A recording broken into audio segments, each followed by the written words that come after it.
Hallo und herzlich willkommen zu einer neuen Folge dieses Podcastes. Hallo und herzlich willkommen zur mittlerweile 29. Folge von Playmocast. Bei mir zu Gast in dieser 29. Folge ist zum dritten Mal der Mann, der genauso groß ist wie LeBron James. Hallo Tobi. Moin, Lars. Tobi, wir haben heute eine kleine Reise vor mit den Zuhörern und Zuhörerinnen. Und zwar gucken wir uns die Lizenzthemen vom Playmobil an und schauen mal, was sich da so in den letzten Jahren getan hat. Ich freue mich drauf. Ja, ich freue mich auch riesig.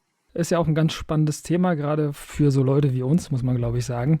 Weil wir in unserer Kindheit ja nicht gerade so die größten Berührungspunkte hatten mit Lizenzthemen, zumindest nicht, wenn wir da in unser Kinderzimmer geguckt haben und uns anschauten, welche Spielwelten da so vorhanden waren. Da war mit Lizenz ja eigentlich nicht viel zu tun, ne?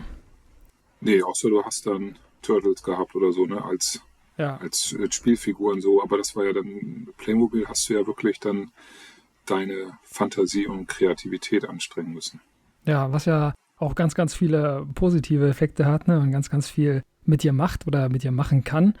Ich fand es nur mal ein bisschen schade, wenn man so mit Freunden gesprochen hat, die Lego zu Hause hatten. Und bei Lego war das ja irgendwie dann eine ganz andere Geschichte, weil die alle möglichen Themen dann ab einem gewissen Zeitpunkt ja zur Verfügung hatten. Und da war ich schon so ein bisschen, ja nicht unbedingt sauer, aber neidisch auf jeden Fall. Ja, siehst du, da ist unsere Altersdifferenz. Zu meiner Zeit gab es noch keine Lego-Lizenzthemen. Ah ja, okay, stimmt. Was ich damals sehr schade fand, ist, dass damals gab es noch nicht mal Western bei Lego. Und es kam auch erst nach meiner Zeit dann sozusagen. Ja, ganz wenig und ganz spät, glaube ich auch, habe ich mal gelesen. Ja, von daher, gut, dann spielt die kleine nicht Grenze, sondern der kleine Altersunterschied. Genau, die Differenz, genau, dann ist schon eine kleine Rolle, auf jeden Fall. Ja, fand ich aber trotzdem immer schade, gerade wenn ich mir dann irgendwelche Western-Serien angeguckt habe, wie zum Beispiel Bonanza oder so, da dachte ich schon, boah, wäre echt mal ganz cool, wenn die hier in meiner Spielwelt vertreten wären, aber war leider nie so der Fall. Aber gut, du hast ja schon gesagt, da hatte man dann irgendwie auch die Möglichkeit, sich die Figuren so halbwegs gut nachbauen zu können. Was in meinem Fall ein bisschen schwierig war, weil ich wusste bis 2013, glaube ich nicht, dass man die Playmobil-Figuren auseinanderbauen kann. Okay, ja, das wusste ich ein bisschen früher, aber man hat sich so ein bisschen, ja, man hat sich nicht so getraut, ne? Mhm. Der ist ja doch schon ein bisschen rabiat dann manchmal, wie man da vorgehen muss. Ja, auf jeden Fall auch gerade jetzt so. Ich als Erwachsener denke mir dann manchmal auch so, oh, das geht ganz schön auf die Finger. Da gibt es ja mittlerweile auch verschiedene Techniken, die man da anwenden kann. Aber ist natürlich nicht so ohne und auch alles andere als unkompliziert. Aber man kann dann echt schöne Dinge erschaffen. Ja, das stimmt, genau. Und dann braucht man vielleicht nicht unbedingt Lizenzthemen. Ja, das ist absolut richtig. Und ja, ich habe ja dann Playmobil ganz, ganz lange irgendwie auch gar nicht verfolgt und wusste dann eigentlich auch nicht so richtig, was da in den Regalen in den letzten Jahren so passiert ist. Ich habe immer mal so ein bisschen auf ein Western-Set gewartet, auf so eine neue Western-Welt, die kam dann aber irgendwie nie. Und dann fiel mir irgendwann auf, oh, hier gibt es Lizenzthemen. Und zwar hat Playmobil 2015 angefangen mit diesen Spielwelten. Und zwar kam Porsche da 2015, kurz nach dem Tod von Horst Brandstätter, in die Playmobil-Spielwelt. Und da war ich als Erwachsener dann schon in der Situation, dass ich mir dann dachte, boah, hätte ich mir als Kind irgendwie auch gewünscht. Also finde ich hier ganz cool. Ging dir das auch so oder bist du da gar nicht so beeindruckt von? Also von Porsche jetzt tatsächlich nicht. Okay. Das ist so etwas, was, weiß ich nicht, das ist so, da hätte ich bei Lego jetzt nicht so. Die haben es ja schon früh gehabt, auch mit so Nachbauten irgendwie. Und bei Playmobil weiß ich nicht, das ist so. Also mir als Kind wäre es da nicht so wichtig gewesen, dass das jetzt ein Porsche ist. Mhm. Ich bin mit den damaligen Autos ganz gut zurechtgekommen. Und ja, also ich finde es schön, dass es jetzt einen richtigen Porsche gibt. Aber also für mich wäre es jetzt nicht notwendig gewesen. Ja.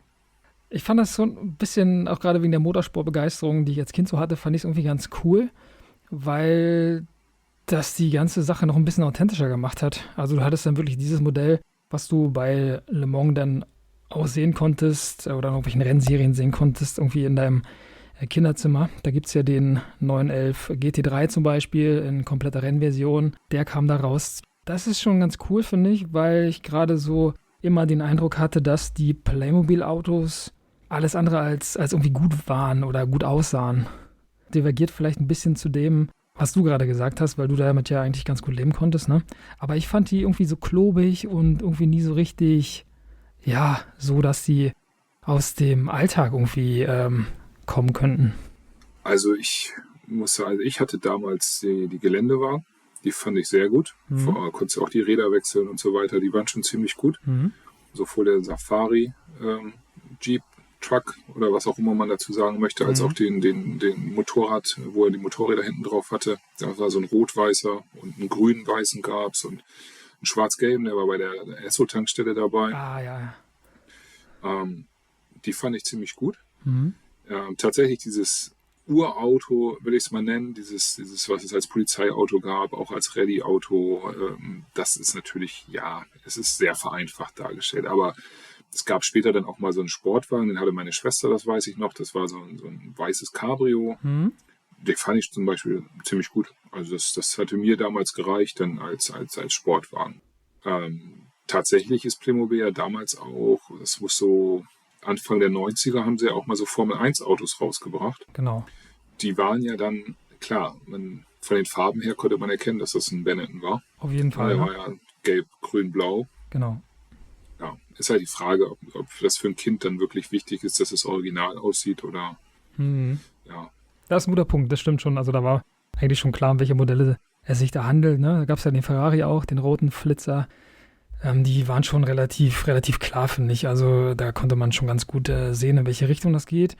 Zu diesem Ur-Playmobil, ich nenne den einfach mal ganz kurz so, Wagen oder dieses Ur-Playmobil-Auto, das finde ich richtig cool. Also dieser kleine, der so ein bisschen aussieht wie der Renault R5, den mag ich sehr, sehr Hm. gerne. Also den finde ich wiederum ganz cool. Ich fand die Produkte, die dann in den 90ern so kamen, mit diesen großen Lichtern und diesem traurigen Blick irgendwie durch diesen Kühlergrill und eben diesen Lichtern. Also die fand ich jetzt nicht so richtig cool, deswegen habe ich das da irgendwie ein bisschen gestört und dann war City Life auch für mich dann nie so richtig, ja, so eine Welt, die mir gefallen hat. Aber so an sich fand ich alles, was dann danach kam, automäßig schon ziemlich bereichernd. Also das gibt ja jetzt mittlerweile eine Menge und gerade wenn man sich so die Produkte anguckt, auch von Porsche, da gibt es ja einiges. Also da ist ja ab 2015 dann in jedem Jahr ein neues Modell dazugekommen. So war das ja vertraglich auch geregelt. Also da gibt es den normalen Carrera, den 911er, den gibt es dann als Targa, den gibt es zweimal, wie gesagt, als GT3, dann gibt es den Mission E, es gibt den Porsche Macan, den gibt es einmal mit Pferdehänger, einmal mit Feuerwehrausstattung. Also da ist schon eine ganze Menge passiert und am Ende dann so rückblickend betrachtet vielleicht auch ein bisschen sehr viel, weißt du? Ich wollte gerade sagen, da ist ja richtig. Die haben da richtig losgelegt, wie die Feuerwehr, im wahrsten Sinne des Wortes. Und ja, da wusste ich dann irgendwann nicht, ob es nicht irgendwie auch schon zu viel geworden ist. Aber wie gesagt, 2015 hat sich da einiges geändert und wie eben auch schon besprochen, sind Autos einfach ein Thema geworden bei Playmobil. Ja, die jetzt eigentlich aus der Playmobil-Welt nicht mehr so richtig wegzudenken sind, weil ja auch gerade so in den letzten 2, 3 Jahren immer mehr davon kam. Ne? Wenn man sich jetzt die Volkswagen-Lizenz anguckt, da ist ja einiges passiert mit dem VW-Bus in verschiedensten Farben, mit dem VW Käfer. Das finde ich sehr, sehr cool. Jetzt habe ich mittlerweile irgendwie auch das Gefühl, dass da irgendwie dann immer noch ein bisschen mehr kommt und immer noch ein bisschen mehr und ja, dass ein bisschen ausgeschlachtet wird. Wie ist da dein Eindruck? Ja, ich sammle ja selber auch tatsächlich Formel-1-Modelle. In 1:43. Tatsächlich sind sie natürlich etwas kleiner, früher auch mal 1:18. Mhm. Und da wäre halt so mein Gedanke, den ich habe, an wen richte ich mich da? Mhm. Also was will Playmobil machen? Ja. Mache ich jetzt ein wirklich realistisches Modell für den erwachsenen Sammler? Oder soll das dann auch irgendwo in die Playmobil-Welt passen? Mhm. Weil du halt im Vergleich dazu dieses ja doch sehr spielzeughafte Design hast von den anderen Geschichten. Und jetzt kommt da auch da plötzlich so ein moderner Porsche auf, der halt wirklich echt aussieht. Ja, anderes Bild ist, wer kauft es sich? Wenn ich jetzt tatsächlich ein richtiger Sammler bin, kaufe ich mir vielleicht lieber das Modell, was dann wirklich 1:18 oder 1:43, was dann wirklich authentisch ist, ne? Was dann wirklich richtig ist, wie es sein soll. Mhm. Die sind ja auch nicht ganz günstig, die Playmobil-Sachen da in dem Sinne. Ne? Ja, muss man dazu sagen, ne? Die Preise sind schon nicht ohne. Und das, was du gerade gesagt hast, ist auch immer, finde ich, so ein Problem, weil ich denke mir, Kinder, die heute 10 oder 12 sind, die wissen gar nicht so viel mit dem Volkswagen Käfer oder mit dem VW-Bus vielleicht so anzufangen oder mit Porsches. Okay, zu Porsche hat vielleicht irgendwie jeder einen Zugang, aber gerade diese historischen Sachen, die sind natürlich dann, glaube ich, eher an die Leute gerichtet, die damals Kinder waren. Also vielleicht sind wir da die richtige Zielgruppe, heute erwachsen sind und irgendwie aber noch diese Playmobil-Verbindung haben. Und das ist ja das Gleiche zum Beispiel auch, wenn wir uns Lizenzthemen angucken wie Ghostbusters seit 2017 dabei oder James Bond seit 2021 dabei. Da fehlt so ein bisschen ja auch dann für die heutigen Kinder so eine Verbindung dazu. Und gerade James Bond, die Goldfinger Edition, der Film ist, glaube ich, aus dem Jahr 64 oder so, bin mir gar nicht so sicher. Da ist natürlich dann, wie gesagt, die Frage, für wen ist das eigentlich und warum wird das angeboten? Ne? Also ist ja jetzt kein Daniel Craig Set oder so. Also schon alles ein bisschen älter und da gibt es schon mal eine ganz, ganz eindeutige Richtung. Magnum ist dabei, auch wieder ein Auto, der Ferrari 308 GTS und ja, all so eine Sachen, glaube ich, dann schon eher für uns als für die Kinder, die heute im Kinderzimmer sitzen. Da bin ich ganz froh, dass ich noch nie einen James Bond gesehen habe. Okay. Ich habe tatsächlich noch nie einen James Bond angesehen. Ich weiß nicht warum, aber es hat sich irgendwie, ist das Thema komplett an mir vorbeigegangen. Okay. Von daher können die meinetwegen 20 Sets rausbringen. Da würde ich keinen Reiz sehen, da eins von zu kaufen. Also bist du doch nicht die Zielgruppe dafür. Nee, definitiv nicht. Also das ist, es gibt sicherlich Sets, da kommen wir sicherlich auch nochmal drauf, die ich durchaus ansprechend finde, wovon auch das eine oder andere gekauft habe. Ja. Aber ja, es ist nicht alles. Und dann kommt natürlich auch der entsprechende Preis. Ne? Das ist, finde ich, ist generell, ob das jetzt Lizenzen bei Playmobil oder auch bei Lego sind. Ja, es geht wirklich in Richtung, Es geht tief in den Geldbeutel auf jeden Fall, das muss man wirklich sagen. Ja. Ja, also es gibt ja wirklich Momente, wo du sagst, entweder zahle ich meine Monatsmiete oder kaufe mir ein Playmobil-Lego-Set. Ne? Ich glaube, die Enterprise ist ja nicht ganz günstig gewesen. Ne? Ja, stimmt. Ich glaube, ich kenne die Preise nicht mehr, aber die war doch 2021 kam die, glaube ich, raus, irgendwann im Herbst oder im Winter oder so. Ich glaube, die war erst für 500 € drin und dann ging die immer, je nach Händler, ein bisschen tiefer runter und ich glaube, am Ende ist sie irgendwo bei 250 gelandet oder so. Man muss ja sagen, 250 €, ja, für so ein, gut, am Ende ist es ja einfach nur ein Spielzeug. Das ist schon sehr, sehr happig. Und richtig funktional ist das ja auch nicht. Von daher muss man sich dann wirklich die Frage stellen, ja, ob man so großer Fan ist, dass man das dann irgendwie braucht. Bei Lego hast du ja wenigstens noch den Vorteil, du kannst es auseinandernehmen und in eine Kiste und weg. Das Ding ist ja groß und das steht ja rum. Das kannst du auch nicht mal eben so, ne, und ja, ich finde es schwierig, wäre mal spannend zu wissen, wie viel Playmobil tatsächlich davon verkauft, ob sich das für die gelohnt hat. Und das wäre sehr interessant, ja. Ja. Da hätte ich gerne ein paar Statistiken, so wie viel produziert worden sind, wie viel verkauft wurden. Das wäre wirklich ganz cool, aber ich glaube, so transparent ist da niemand. Ja, wahrscheinlich nicht. Ja. Und das ist halt, aber generell diese Preispolitik ist natürlich echt schwierig. Wir haben hier ja tatsächlich noch einen lokalen Spielzeugladen, wo ich schon als Kind hingegangen bin und immer noch hingehe und durchaus auch mal das eine oder andere da kaufen möchte. Aber wenn du natürlich, wo wir jetzt wieder bei dem Lizenzthema sind, bei Asterix, wenn du da natürlich hingehst und die holen dir da das Dorffest oder mit der Hütte da von Majestix und so und dieses Grillfest in Anführungszeichen, diese Abschlusskundgebung. Und du bist aber 169 €, was ja an sich schon sehr teuer ist, aber du dann beigehst und dann siehst du, Amazon haut am Tag der Einführung da irgendwie gleich 30-40% drauf. Ja, bist du halt schon so, dass du dann überlegst, was machst du jetzt? Gibst du da 50 € mehr aus, 60 € mehr aus dann, um deinen Händler hier vor Ort zu unterstützen? Ja. Und die sagen dir auch ganz klar, wir können diesen Preis nicht mitgehen. weil wir zahlen schon mehr, als Amazon von dir haben will. Ne? Hm. Ja, Und das ist natürlich sehr schade dann irgendwo. das ist verrückt, ja, wirklich. Ja, muss man echt wirklich, also muss man ja immer im Hinterkopf haben bei all diesen Lizenzprodukten, dass die sehr, sehr teuer sind, gerade weil es Lizenzartikel sind und dann ist ja natürlich am Ende der Preis, den du dafür zahlen musst, ja auch umso teurer. Also das ist alles sehr, sehr schwierig, finde ich. Wobei du da, glaube ich, gar nicht so sehr, ob das so richtig ist. Es gab mal von Lidl eine Klemmbaustein-Serie von Asterix. Mhm. Und das war wirklich jetzt nicht besonders anspruchsvoll, aber die Preise waren wirklich, also billig. Anders kannst du es nicht sagen. Ist halt Lidl. Mhm. Ist halt ich glaube Lidl war es. Ist eine Serie, die du dort kaufen konntest, halt nicht im Spielzeugladen oder so. Mhm. Und das war auch eine Lizenzserie und die waren gar nicht schlecht, die Sachen sahen gut aus im Großen und Ganzen und die waren günstig. Also ob das dann immer tatsächlich so ein Thema ist oder ob man dann einfach sagt, wir haben jetzt eine Lizenz, jetzt ja. Du hast ja auch generell, guck mal, auch wenn du mal sagst, es gibt ja auch Star Wars irgendwo günstig auf den Klamotten bei C&A oder was auch immer. Also so teuer kann die Lizenz, glaube ich, dann in dem Sinne nicht sein. Also sage ich jetzt mal so als Laie dann irgendwo. Mhm.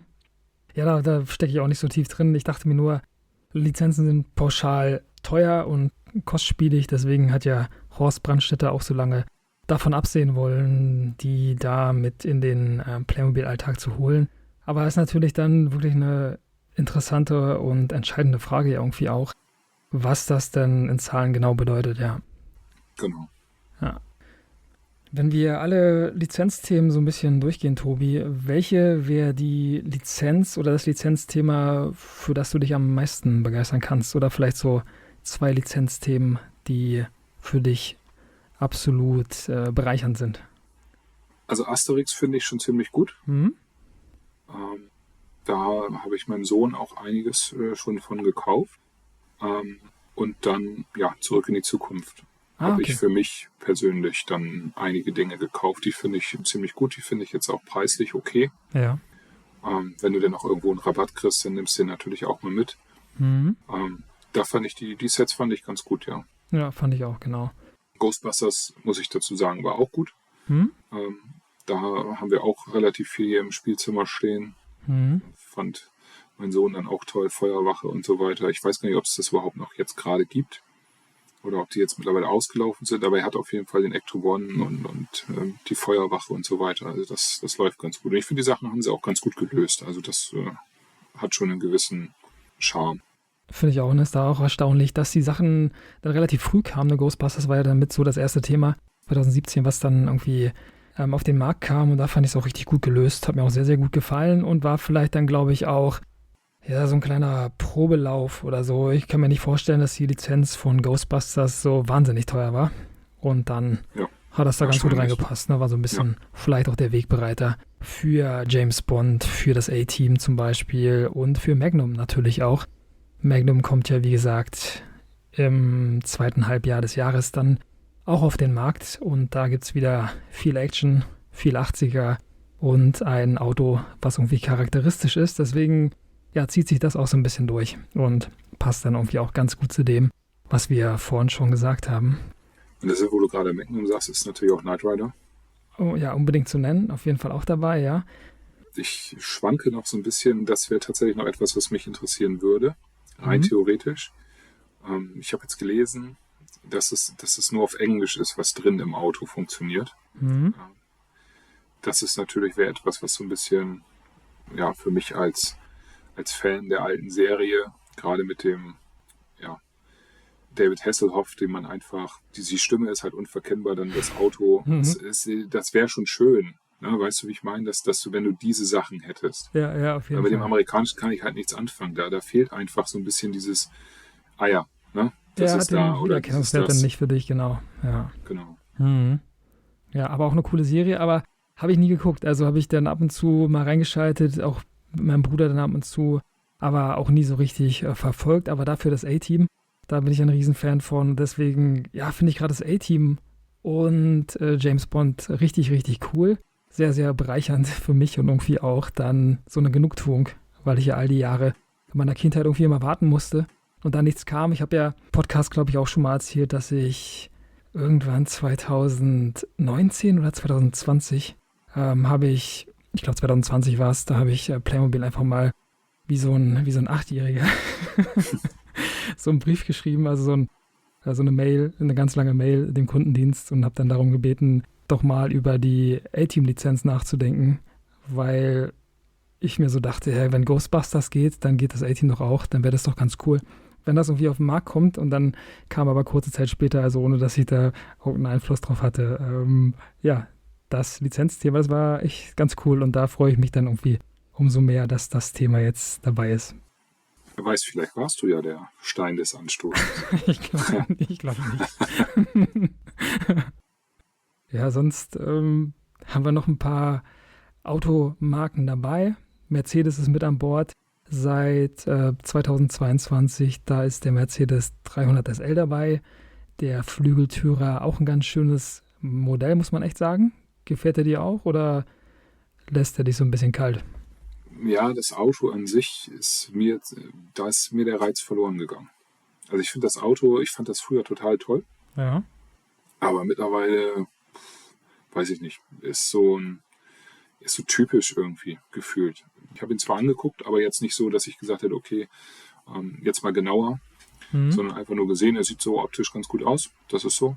Aber das Auto an sich, daran habe ich mich satt gesehen, das ist so, weiß ich nicht, es wird so häufig produziert irgendwie gefühlt. Wenn du verstehst, wie ich meine. Ja, ist ein Klassiker, der eigentlich rar ist, der aber dann durch die ganzen Produktionen fürs Kinderzimmer dann irgendwie alles andere als rar ist. Ne? Also da hat man dann irgendwie viel zu viel gesehen, so in den letzten 20 Jahren vielleicht. Genau, ich habe ihn von Burago dann zweimal gehabt in 1:18, dann gab es den von Siko in mehrfacher Ausführung. Dann hast du ihn nochmal auf der Modellbahn früher gehabt als Kind. Also irgendwie war der immer präsent. Und in Natura siehst du ihn ja eigentlich gar nicht mehr so in dem Sinne. Ja. Und ja, weiß ich nicht. Ich bin gesättigt. Ja, gerade weil du Burago nanntest. Burago, finde ich, ist eine gute Firma. Auch ganz gut, wenn man Playmobil-Figuren dann irgendwie mit ins Spiel bringen will. Also funktioniert natürlich nicht immer, weil du die da leider nicht reinsetzen kannst. Aber da wäre es natürlich cool gewesen, wenn irgendwann mal eine Kooperation entstanden wäre, weil ich finde, die Autos von Burago, gerade so Maßstab 1:18, die sehen dann, wenn man die sich mal genauer anguckt, ein bisschen realistischer aus, als die Autos, die Playmobil auf den Markt bringt, was jetzt nicht heißen soll, dass sie nicht gut sind. Also Playmobil macht richtig tolle Modelle, aber irgendwie ist mir immer so ein bisschen zu viel Plastikdesign dabei, wenn du weißt, was ich meine. Ja, du kannst ja vor allen Dingen auch so gewisse Metallic-Strukturen ja gar nicht so gut in Plastik darstellen. Ne? Ja. Und deshalb, das ist das, was ich meinte vorhin auch mit dem, der richtige Sammler, der geht vielleicht dann lieber zum Metallmodell. Und ja. Mhm. Ja, wobei ich sagen muss, der erste Martin DB5 mit Sean Connery drin ist schon ein Traum, finde ich, weil die Person da oder die Figur da wunderbar reinpasst. Also das sieht schon sehr, sehr gut aus, finde ich, wenn der da so vorbeigeschoben wird und kurz mal aus dem Fenster guckt und lächelt. Also gefällt mir auch sehr gut. Aber natürlich ist diese Plastikstruktur da nicht so richtig, weiß ich nicht, authentisch vielleicht oder nicht so richtig, weiß ich nicht. Also nicht so optimal. Ja, genau. Ich glaube, das trifft es, ja. Ja. Also wie gesagt, wir haben sehr, sehr viele Autos in allen möglichen Farben und Formen. Wir hatten 2003 schon mal ein Projekt, wo auch ein Auto mit ins Spiel kam. Das war kein richtiges Lizenzprodukt, zumindest kein eigenes Lizenzprodukt. Und zwar gab es damals die Kooperation mit dem Hersteller Herpa. Und da kam 2003 der BMW Z4 auf den Markt in, glaube ich, 3 verschiedenen Farben. Einmal gelb, einmal rot, einmal blau. War so ein Cabrio. Und ja, da hat mich ein bisschen gewundert, dass diese Projektart dann irgendwie nicht fortgesetzt wurde, weil das irgendwie so der einzige richtige Lizenz oder halbe Lizenzartikel war, den ich so kannte. Also ja, kann man gerne mal bei eBay Kleinanzeigen oder generell bei Google suchen. Playmobil Herpa, da gab es wie gesagt die Kooperation. Die Autos sind jetzt sehr, sehr teuer, kosten so glaube ich zwischen 80 und 100 Euro bei eBay Kleinanzeigen. Also die sind schon happig. Ja. Ich habe da vorher noch nie von gehört. Ich habe es jetzt gerade mal gegoogelt. Das ist ja schon krass. Also was die kosten. Bist du bei 90 Euro, hier will er 150. Aber es ist tatsächlich von Herpa hergestellt. Ja. Also heißt Play Car. Ist das denn eine offizielle Lizenz? Weil da steht ja auf den Karton, ich habe jetzt gerade mal geguckt, kein Playmobil drauf. Nee, genau, die hatten diese Oder haben Kooperation. die sich einfach gesagt, wir bauen jetzt ein Auto, wo man Playmobil-Figuren Genau so reinsetzen kann? Genau so war es. Also es war keine eigene Okay, Playmobil-Lizenz, sondern war halt mit der ja, Kooperation und Herpa hat dann auch die Produktion übernommen, ja. okay. Mhm. Ja, spannend. Ja. Gab es danach nie wieder, fand ich komisch. Hat dann sehr, Ja, sehr lange gedauert, bis dann wieder echte Marken ins Spiel kamen. Wie gesagt, 2015 war da die nächste Station mit Porsche. Also auch komisch. Da habe ich mir dann im Nachhinein, ohne dass ich damals wusste, dass es dieses Modell gab, die Frage gestellt, ja, warum gab es da nicht mehr? Ne? Gerade in Deutschland gibt es ja genug Automobilhersteller, gerade auch in Bayern, die da vielleicht hätten Ansprechpartner sein können, weil ja eben Playmobil auch in Bayern stationiert ist. Also von daher, ja, ein bisschen merkwürdig. ja, definitiv. Wir haben noch weitere Lizenzen mit dabei und ich nehme mal gleich eine Lizenz, die ich fast noch besser finde als das A-Team und fast noch besser finde als James Bond. Und zwar ist das von DreamWorks Spirit. Also muss ich kurz lachen, weil ich konnte mit Spirit eigentlich immer nie was anfangen und habe mir damals irgendwann mal 2018 oder 2019, ich glaube die Produkte kamen 2018 auf den Markt, dann kurz angeguckt, um was es da so geht und war dann ein bisschen irritiert, weil das ja die animierte Serie ist von DreamWorks und im ersten Moment dachte ich mir, okay, ist irgendwie für Mädels ganz, ganz viel Pferde und ja, so ein bisschen, ja, süße Geschichten, aber nicht unbedingt mein Fall. Gerade als Erwachsener vielleicht auch nicht, aber dann habe ich irgendwann angefangen, die Serie zu gucken, weil die auf Netflix verfügbar war und die ist wirklich traumhaft.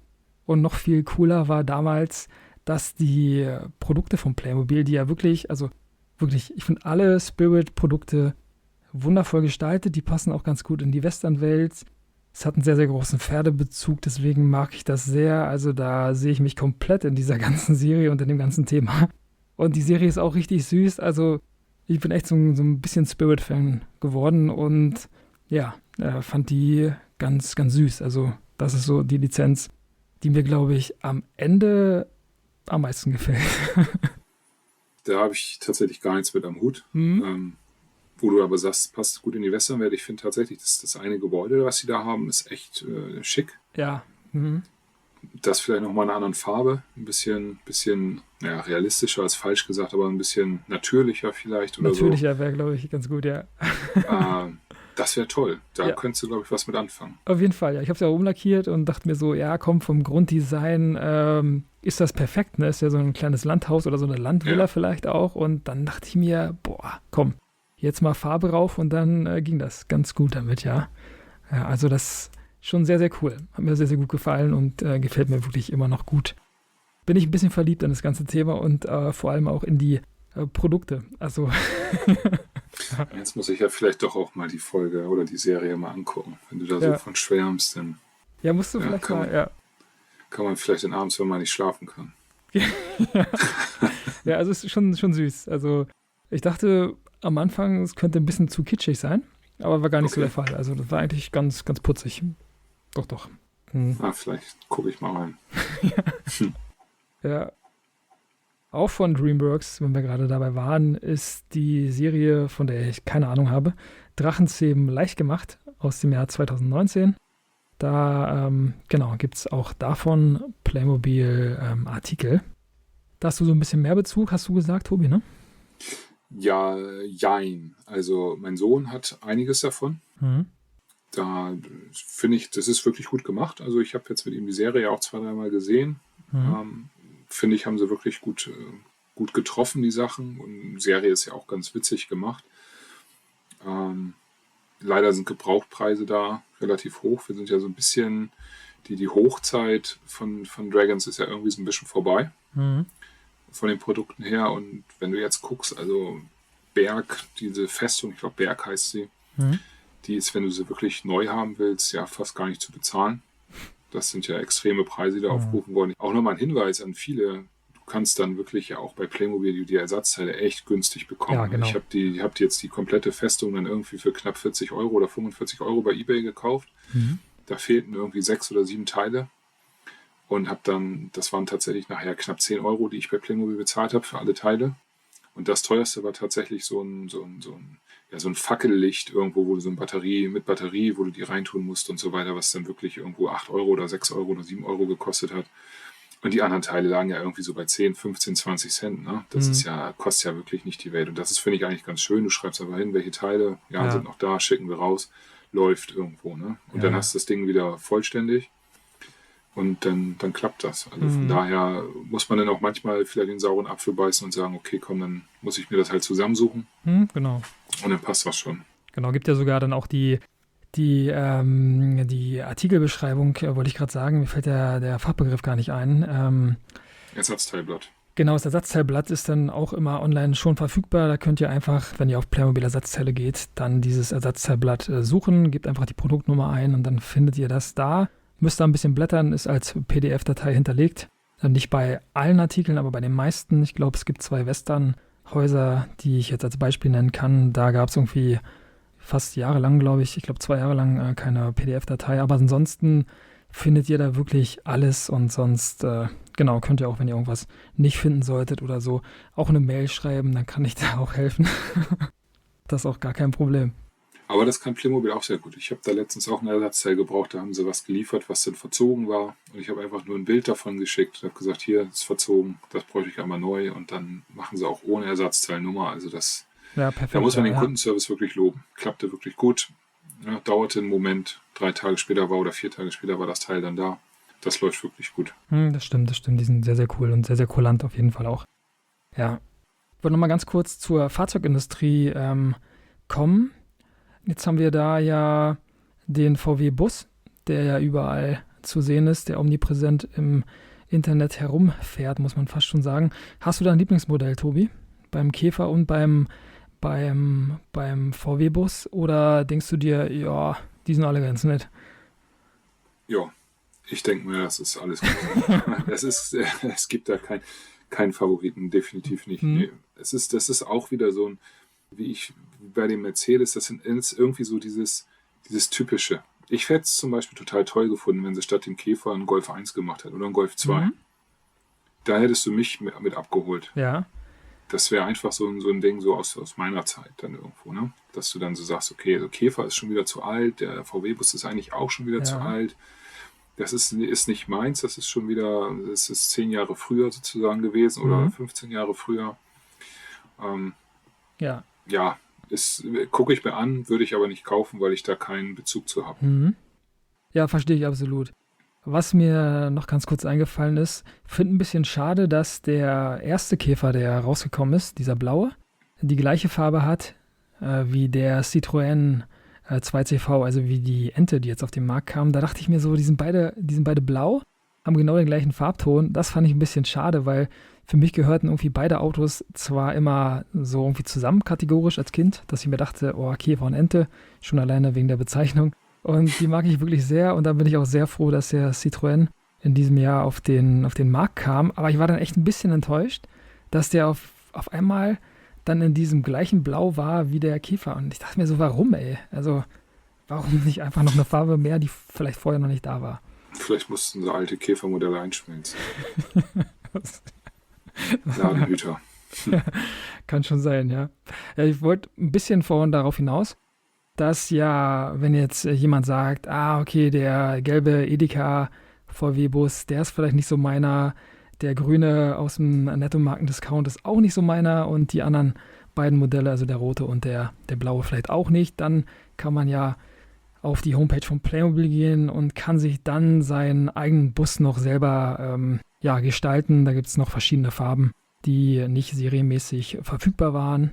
Das gleiche gilt dann auch für den Käfer. Also da gibt es richtig, richtig viel, also richtig viel Lizenzprodukte, richtig viel Vielfalt. Dann auch auf der Homepage, wo ihr gestalterisch aktiv werden könnt, zu einem relativ hohen Preis, finde ich, muss man auch mal dazu sagen. Aber wer bereit ist, den Preis zu zahlen, kann sich da individuell nochmal ein bisschen austoben und kann da richtig viel mitnehmen, weil ja, Volkswagen echt ein Brett ist jetzt bei Playmobil, glaube ich.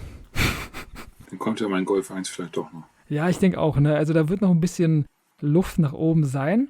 Gerade weil du so ein paar Produkte angesprochen hast, die vielleicht noch hätten kommen können, wollte ich noch ganz kurz hinzufügen, dass ich beim A-Team ein bisschen schade finde, wie auch schon in der A-Team-Folge erwähnt, dass da nur ein Artikel dazu verfügbar ist. Also kam nur ein Artikel zum A-Team auf dem Markt. Das gleiche gilt für James Bond. Auch nur die Goldfinger Edition. Und okay, Knight Rider ist jetzt ein sehr, sehr junges Set. Da ist auch noch nicht so viel passiert. Aber da bin ich jetzt mal gespannt, was dann noch kommen wird und wie weit diese Lizenzkooperation dann geht. Also mal gucken. Bin ich mal gespannt. Bei Zurück in die Zukunft gab es natürlich dann schon eine ganze Menge. Auch mit all den Western-Sets, die da auf den Markt kamen, im Kalender zum Beispiel. Also das fand ich cool. Jetzt bin ich mal gespannt, wie es da weitergeht. Ja, Zurück in die Zukunft fand ich auch ziemlich gut. Also das haben sie wirklich gut gemacht. Das tatsächlich, ja.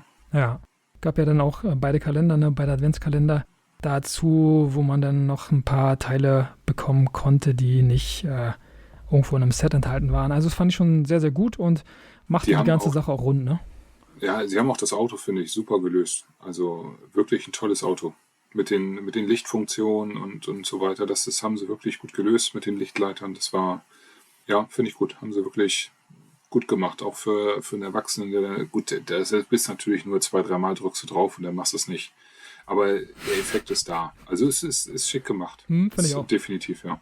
Und es ist ja eins der wenigen Autos, bei denen die Tür aufgeht. Ne? Das hat man ja sonst nicht, sonst geht man die Motorhaube auf oder der Kofferraum, aber die Tür nicht. Und da ist es dann cooler, dass du nicht das Dach abnehmen musst, um deine Playmobil-Figuren da reinzusetzen. ja, kann man noch ganz kurz den Ferrari SF90 nennen, um die Lizenzautos hier einmal komplett zu machen. Der SF90 ist auch seit diesem Jahr auf dem Markt. Wir haben den Mini noch mit dabei. Also sehr, sehr viele Autos, sehr, sehr viele Modelle. Bei Mercedes, beim 300 SL stört mich auch, dass der diese Nummer da mit drauf hat. Erstmal finde ich die Farbe ein bisschen unkreativ und dann fehlt mir die Nummer da auch nicht. Also da gibt es vielleicht irgendwann nochmal ein weiteres Modell, das da eine schönere Lackierung hat. Da bin ich mal ein bisschen gespannt. Ja, wo du gerade Nummer sagst, das ist so ein Kritikpunkt, den ich vorhin schon mal angesprochen habe, dass diese Lizenzfiguren hinten alle das Copyright drauf haben. Oder viele, ne? Wo du dann, was ist so als Sammler dann, wenn du so eine Szene darstellen möchtest, ist es irgendwo sehr schade. Dann drehst du den Rücken zu und dann steht da, ja, Copyright, irgendwas, so und so. Ja, das stimmt. Das hätte man besser lösen können. Ja, das gerade bei den A-Team-Figuren ja auch so, dass da der Schriftzug dann ganz groß auf dem Rücken dann teilweise noch draufgeschrieben ist. Ja, muss jetzt nicht unbedingt sein, ne? Ja, ist auch bei Zurück in die Zukunft. Da hat er, glaube ich, ein kariertes Hemd an und mittendrin da steht dann, ja, weiß nicht, von welche Lizenz das ist, wem die gehört, aber ja, finde ich sehr schade. Ja, das auf jeden Fall, ja. Ja, eine weitere Lizenz, über die wir in der letzten Folge, Tobi, in Folge 28 schon gesprochen haben, ganz kurz nur, ist Heidi. Heidi ist auch mit dabei. Da kam 2019 auch die Serie raus. Finde ich auch cool. Hat auch sehr, sehr viele süße Produkte, sehr, sehr viele Inhalte auch, Elemente, die ich in meiner Western-Welt irgendwie auch mit einbauen kann. Also da gefällt mir das auch. Und ja, sonst gibt es noch hier zu nennen Super4. Naruto ist mit am Start. Von Naruto habe ich gar keine Ahnung. Deswegen ganz kurz mal der Aufruf an alle Zuhörer und Zuhörerinnen. Wenn jemand da draußen in der Lage dazu ist, über Naruto zu reden und da ein bisschen Ahnung hat, gerne Bescheid sagen. Würde mich freuen, wenn ich jemanden hier zu Gast haben kann, der über genau dieses Thema reden kann. Dann würde mich sehr freuen. Bin jetzt nicht so Fan, habe auch nicht viel Ahnung von dem Thema, aber ist natürlich, gerade weil das so groß aufgezogen wird, aktuell bei Playmobil, ja, dann schon spannend. Also, ja, das dazu. Sehr, sehr spannend ist auch eine Disney-Lizenz oder 2 Disney-Lizenzen, die im 2. Heft des Kalenderjahres auf den Markt kommen. Und zwar gibt es einmal Winnie Pooh und einmal Mickey Mouse. Das aber nur bei Playmobil 1, 2, 3 und leider nicht im normalen Playmobil, aber trotzdem gibt es diese Lizenz schon mal. Also das ist auch eine ziemlich coole Sache. Ja, da ähnelt es aber dann jetzt ein bisschen dem Lego, ne? Das Ja, ist ja auch diese Vorschulgeschichte, ist ja auch viel von Disney bei Lego auch dann. Ne? genau. Die haben das ähnlich gemacht, ne? Ja. Ja. Es ist halt dann die Frage nachher, wenn beide irgendwo aufs Gleiche hinaussteuern, ja, finde ich schwierig, weil gerade auch das Duplo, ja, was nimmst du denn dann, ne?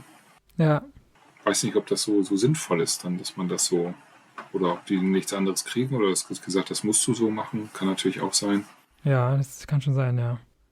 Habe ich mir auch ein bisschen gefragt, wirklich, warum das bei 1, 2, 3 erscheint, weil 1, 2, 3 vom Gefühl her ja wirklich kleiner ist und ja, gar nicht so viel Beachtung vielleicht auch bekommt und weil natürlich auch ja, die Zielgruppe ein bisschen eingeschränkter ist. Ne? Also das ist schon sehr erstaunlich. Ja, ich weiß aber auch nicht, ob du, ja, dafür bin ich vielleicht jetzt nicht mehr so sehr Kind, in Anführungszeichen, dass ich da jetzt Mickey Mouse dann, da wäre ich wahrscheinlich wieder so, du musst auch dann wirklich eine gute Mickey Mouse dazu finden, irgendwie, dass die dann wirklich gut aussieht und Mhm. ob die dann so in deine Playmobil-Welt passt, ja, weiß ich nicht. Ja, Winnie Pooh kann ich schon mal sagen, die Figuren sehr, sehr gut. Also Ferkel, Tiger, IA und Rabbit, die sehen ziemlich cool aus. Die werde ich mir, glaube ich, auch kaufen. Einfach nur, damit ich die habe, weil ich Winnie Pooh so liebe. Aber Mickey Mouse ist jetzt auch nicht so richtig mein Thema. Aber Aber, meins tatsächlich schon. Also ich lese sehr viel immer noch das lustige Taschenbuch hm? und habe auch dann, also Don Rosa, ich weiß nicht, ob dir das was sagt. Sagt Das mir ist, gar nichts, nee. ist ein sehr guter Zeichner von Donald Duck und so. Der hat da sehr viel sich an Karl Barks orientiert. Hm? Und hat da sehr viel aufgenommen. Und er hat wirklich sehr, sehr viele gute Geschichten, auch sehr historisch. Also es ist eher schlägt schon so die Richtung an erwachsene Leser, Hm? weil der sehr viel mythologische Sachen drin hat und so weiter. Also gibt es auch teilweise wirklich große Sammelbände, die sind echt teuer. Also die sind jetzt teilweise vergriffen wieder gewesen. Und ja, tatsächlich mag ich auch seinen Zeichenstil sehr gerne. Ja, da mag ich Disney sehr gerne. Also, Okay, vielleicht sind dann die Playmobil 1, 2, 3 Mickey Mouse Sets dann vielleicht doch was für dich.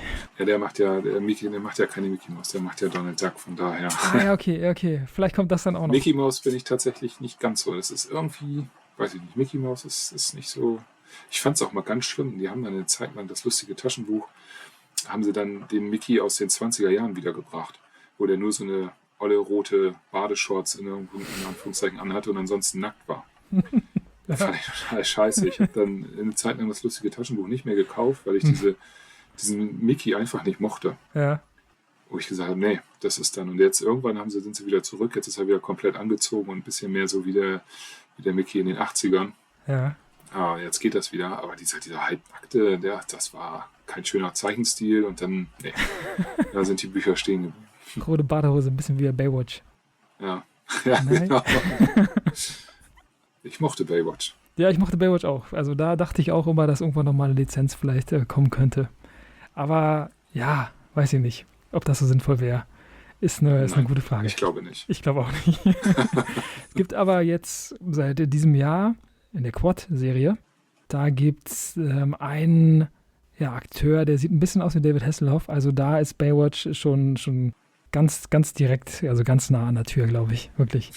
Muss ich dir mal schicken. Ja. Ja. Und ganz nah an der Tür, Tobi, würde ich sagen, ist jetzt die Spielrunde, die wir in einer jeden Podcast-Folge spielen. Und dann würde ich sagen, spielen wir eine Runde der Kopf oder Zahl. Sehr gerne.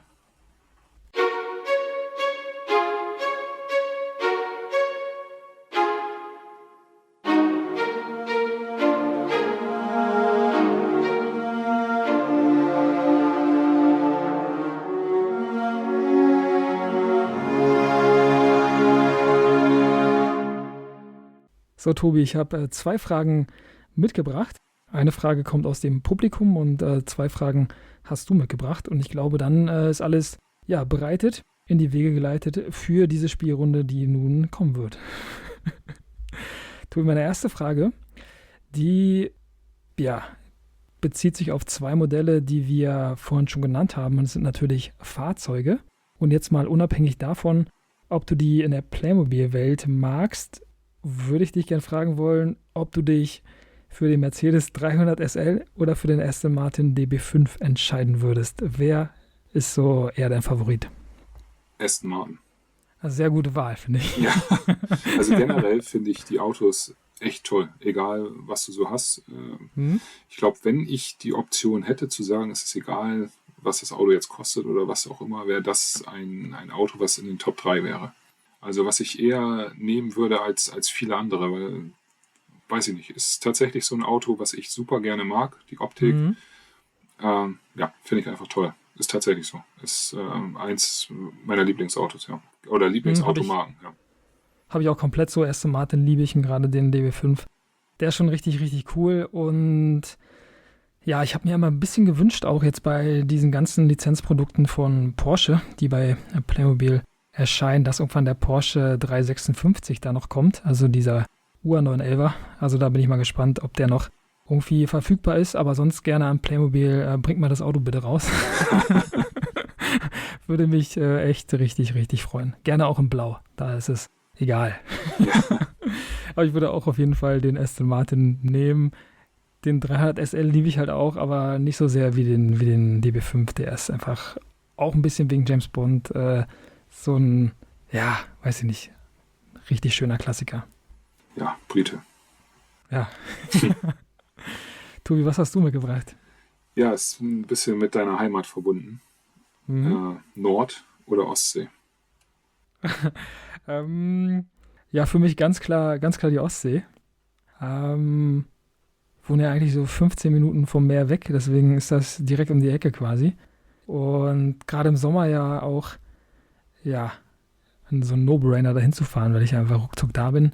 Die Ostsee ist irgendwie für mich magisch, auch schon immer. Wir waren da früher am Wochenende dann samstags oder so, sind da hochgefahren, mussten irgendwie morgens um 5 oder um 6 aufstehen, weil ja Väter immer früh losfahren müssen, da war das immer ganz wichtig. Und dann haben wir ja da so einen Tagestrip gemacht, waren irgendwie den ganzen Tag da am Strand, abends komplett kaputt, auch ein bisschen verbrannt, aber irgendwie hat es sich dann doch gelohnt. Ja, bei dir liegt natürlich nahe, dass du dich für die Nordsee entscheidest, aber bin ich mal gespannt. Ja, die ist ja auch nur eine knappe halbe Stunde entfernt von mir. Aber es ist tatsächlich die Ostsee.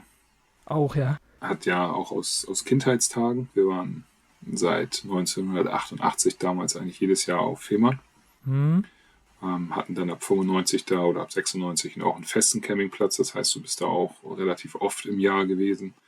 Und du hast einfach den Vorteil, es ist immer das Wasser da. Ja.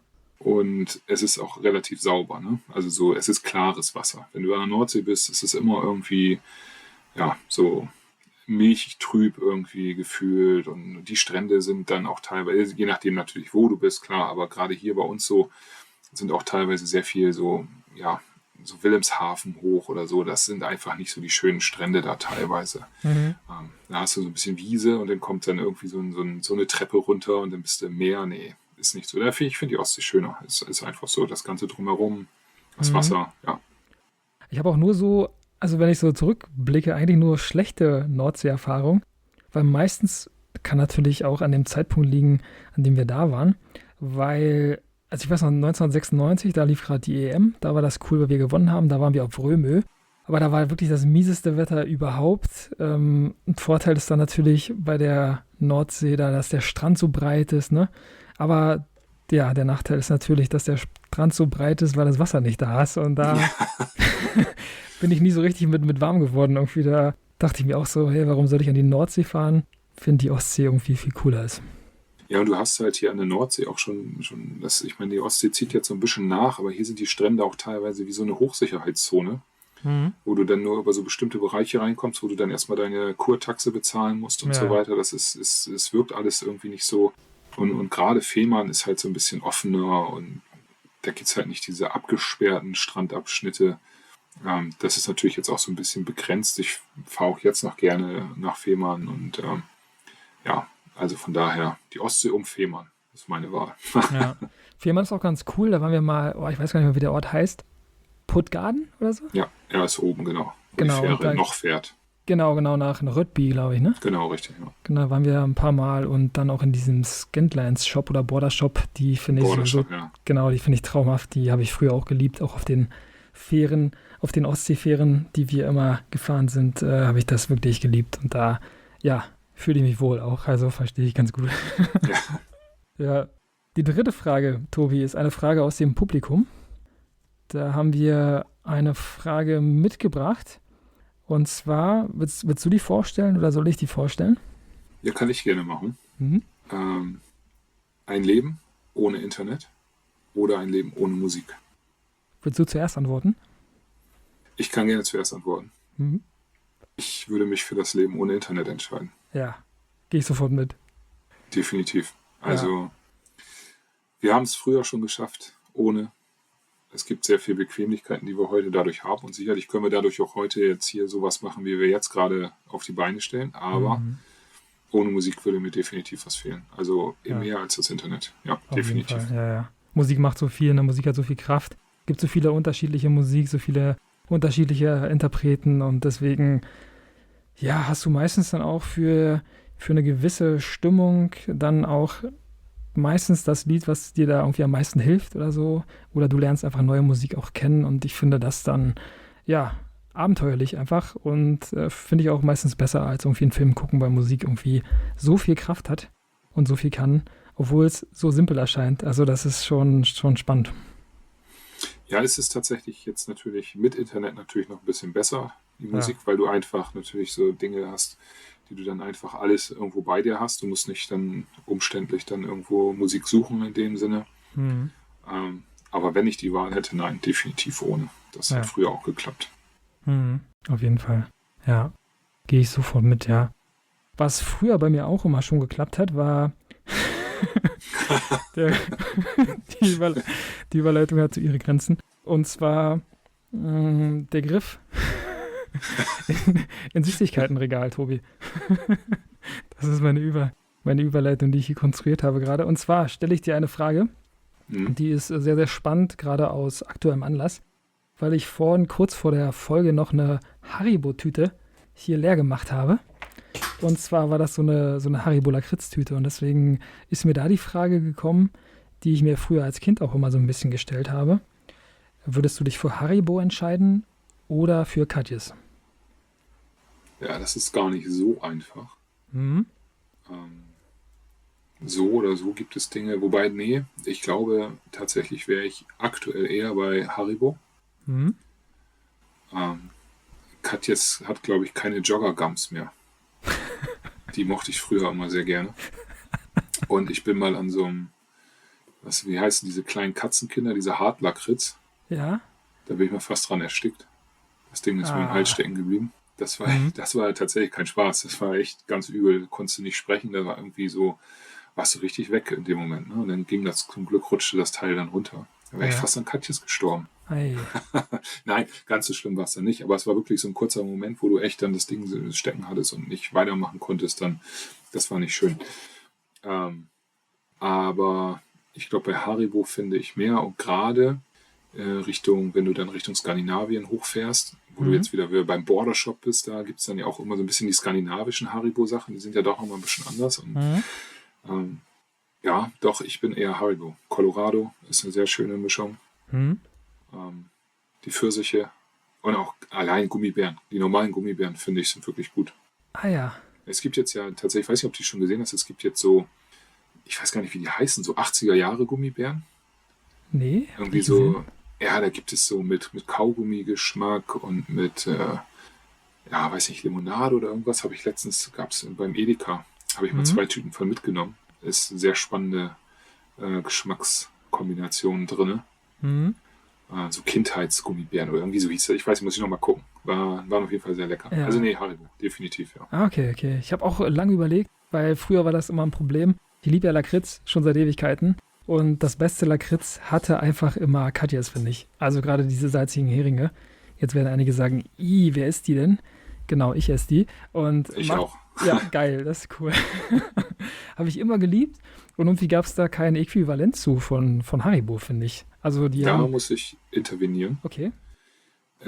Ich finde das da ja richtig. Es gibt keine Salzheringe, aber Die Brezel? es gibt Lakritzschnecken. Ah, okay, ja gut, aber die mag ich nicht. Ja, das ist ja Blasphemie. Kann man den Lakritzschnecken nicht mögen. Das stimmt. Ich mag auch diese Katzenkinder nicht so gerne, weil die Konsistenz halt so eklig Die sind ist. so, das ist ja das, was ich sage, diese harten, Ja, die ja, hauen ja. dir ja. Nee. Die Pfoten auch nicht so, diese Katzenpfötchen, die sind auch nicht so Ja. ganz meins.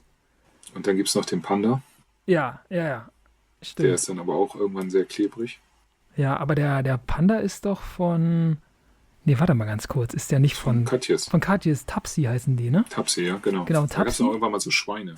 Genau, da weiß ich jetzt gar nicht, wie die heißen. Genau, Schweine und Panda. Und diese Tapsi, Katjes Süßigkeit, die habe ich mir damals die waren irgendwann mal im Angebot. Und ich kaufe irgendwie Süßigkeiten meistens nur im Angebot, weil ich mir denke, ja komm, ich brauche die nicht und wenn die im Angebot sind, dann nehme ich die mit. Und da habe ich mir irgendwann mal 5 Tüten gekauft und irgendwann so, da habe ich noch in Berlin gelebt, vor 10 Jahren oder so, habe ich irgendwie 3 Tüten Tapsi hintereinander gegessen. Oh nee, das könnte ich auch nicht. Nee. Ja, ich bin da ein bisschen verfressen. Aber sonst noch ganz kurz zu Haribo, die haben ja Pico Balla auch, ne? Oh, da bin ich raus. Okay, Das ist nichts für mich. okay, die mag ich. Okay. Colorado oder Fantasia? Ja, Fantasia ist auch gut. Habe ich aber schon lange nicht mehr gehabt, tatsächlich. Aber ich weiß gar nicht. Und dann das normale Weingummi, gibt es das noch? Fand ich auch immer Ja, gut. gibt es, glaube ich, auch. Ne? Diese Weinroten, das ist die Tüte, glaube ich. Ja, wo dann Mosel draufsteht und die verschiedenen Flüsse, ne? Ja, Standen da mal drauf. das weiß ich jetzt gar nicht. Ja, fand ich auch gut. Und diese Berries hier, diese Beeren, die Ja, waren die auch. in Colorado immer die ersten, die weg sind. Genau, ja, genau. Und die Lakritzdinger dann natürlich auch, die müssen auch ganz Was schnell bleibt weg. bei dir in der Colorado-Tüte über? Bleibt bei dir was über, was zum Schluss noch drin ist? Ja, ich mag diese Osterdinger nicht. Ich weiß nicht, wie die heißen. Ja, Die sind, diese Dreiecke, ne? genau, die Diese, sind echt scheiße. ja. Die mag mein Sohn total gerne. Das ist immer ganz schön. Der nimmt sich die immer raus. Ich glaube, weil die so süß sind. Ich weiß es nicht. Hm? Aber ich mag die auch überhaupt gar nicht. Die sind dann immer drin und er freut sich dann irgendwann, dass dann die noch über sind. Ja. Und was ich immer fand, also ich fand Goldbeeren, die waren immer ein bisschen überbewertet, aber du hast ja gerade schon gesagt, dass du die magst. Also ich habe das damals mit der Gottschalk-Werbung nicht ganz verstanden. Ich fand ja Wetten, das immer traumhaft und Thomas Gottschalk auch und fand irgendwie cool, dass es da eine Kooperation gab. Aber irgendwie habe ich Goldbeeren trotzdem nie gegessen, weil ich die nicht so mochte einfach. Ich habe sie tatsächlich in letzter Zeit wieder zu schätzen gelernt. Wenn man sich wirklich mal die Zeit nimmt, in Anführungszeichen, die bewusst zu essen, finde ich mittlerweile schmecken die wirklich, man erkennt den Unterschied und ich finde sie wirklich so zwischendurch mal ganz lecker. Also tatsächlich ja. Ja, Ich finde sie gut. Also okay. es ist, glaube ich, nicht die Nummer 1, aber Ja. Ja, gut. Haben wir ein bisschen über Katjes und ein bisschen über. ja, Katjes Haribo gesprochen. Katjes muss ich aber auch nochmal sagen, die Joghurt-Gums heißen sie, glaube ich. Ah, ja, stimmt. Ja. Die finde ich auch sehr, sehr gut, wobei die nicht mehr so gut sind wie früher, finde ich. Irgendwie, kann sein, dass der Geschmack sich geändert hat, aber irgendwie fand ich die früher besser. Und wie gesagt, diese Jogger-Gums, die vermisse ich. Ja. Die sind leider eingestellt worden, die fand ich immer gut. Eins wollte ich noch ganz kurz hinterher schießen und zwar Katjes hat eine Kooperation mit Gute Zeiten, Schlechte Zeiten. Da gibt es auch Gummibärchen von, habe ich letztens gesehen. Tüte auf, Tüte zu, oder was?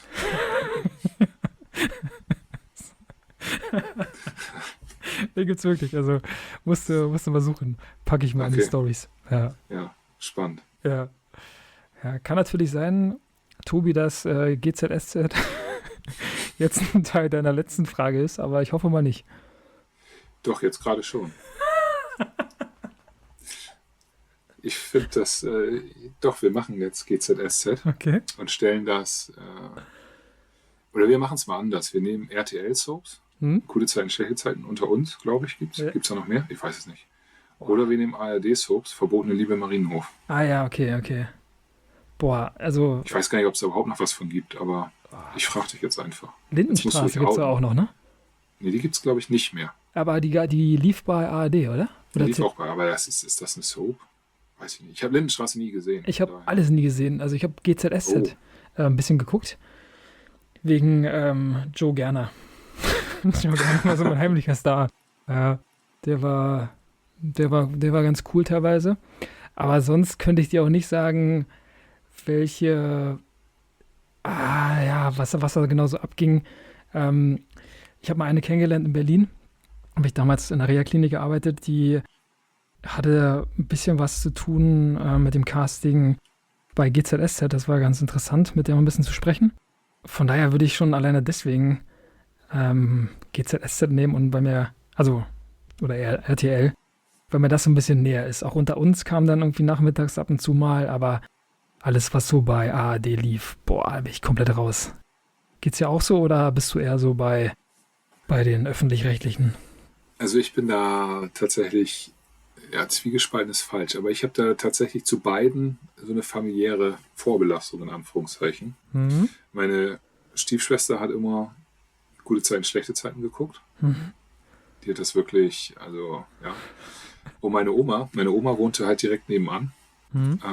Da hatte mein Vater damals angebaut und die war ein ganz großer Fan von Verbotene Liebe. Mhm. Und das war immer sehr witzig, wenn sie das geguckt hat und mein Vater kam rein. Dann hat sie immer gesagt, so ein Schweinkram, machen wir aus. Und dann hat sie schnell ausgemacht und dann ist mein Vater rausgegangen und dann hat sie wieder angemacht. Verbotene Liebe klingt immer so ein bisschen nach so einem komischen Familiending, weißt du? So mit einer ganz komischen Note. Ja. Und von daher, ja, es ist tatsächlich, ich persönlich habe damals eine Zeit lang mal Marienhof gesehen. Mhm. Ich weiß nicht warum, aber da bin ich mal so hängen geblieben. Das war, ich weiß auch gar nicht mehr, wann das war. Es muss so Ende der 90er gewesen sein. Ja. Und da fand ich die Sendung tatsächlich ganz so nachmittags ganz gut. Mhm. Hab die dann auch gesehen. Das ist ja das Problem. Wenn du einmal anfängst, so ein Kram zu gucken, dann hängst du nachher in so einer Spirale drin und willst dann ja auch wissen, wie es weitergeht dann irgendwo. Ne? Kommst du nicht mehr raus, ne? Ja, das ist immer ganz schwer, da rauszukommen. Ja. Aber dann entscheide ich mich tatsächlich für die ARD. Okay, da bin ich mal gespannt, wie die Abstimmung aussieht. Ja, ich auch. Nochmal ganz kurz zum interaktiven Part, liebe Zuhörer und Zuhörerinnen. Wenn ihr wollt, könnt ihr gerne den Podcast bewerten. Also egal, ob der euch gefällt oder ob euch nicht gefällt. Ihr könnt da zwischen 1 und 5 Sterne verteilen. Könnt das oben bei Spotify machen. Könnt ihr einmal raufklicken, einmal eine Bewertung abgeben. Könnt das aber auch bei Apple machen oder bei Google Podcasts oder überall, wo es Podcasts gibt. Ich glaube, da gibt es 9 Plattformen oder so, wo ich den Podcast veröffentlicht habe. Also von daher gerne bewerten und dann habt ihr darüber hinaus noch die Möglichkeit, direkt hier bei der Spotify-Folge Feedback zu geben. Also wenn ihr allgemein Verbesserungsvorschläge habt, könnt ihr die gerne nennen und einfach schreiben. Bleiben auch anonym, werden nicht veröffentlicht und helfen einfach so ein bisschen den Podcast qualitativ anzuheben. Also vielen Dank schon mal dafür. Tobi, vielen Dank, dass du wieder dabei warst. Bist du dann am Stammgast? Ja, hat Spaß gemacht. Mir auch sehr viel Spaß gemacht. Wir machen ja auch bald dann Folge 31 zusammen. Da freue ich mich auch riesig, weil es auch mein Lieblingsthema ist. Ich glaube, deins auch. Und von daher freue ich mich da ganz doll. Ja, also vielen lieben Dank, liebe Zuhörer, liebe Zuhörerinnen. Bleibt fröhlich, bleibt gesund. Bis zum nächsten Mal. Danke. Bis dann. Tschüss. Ciao.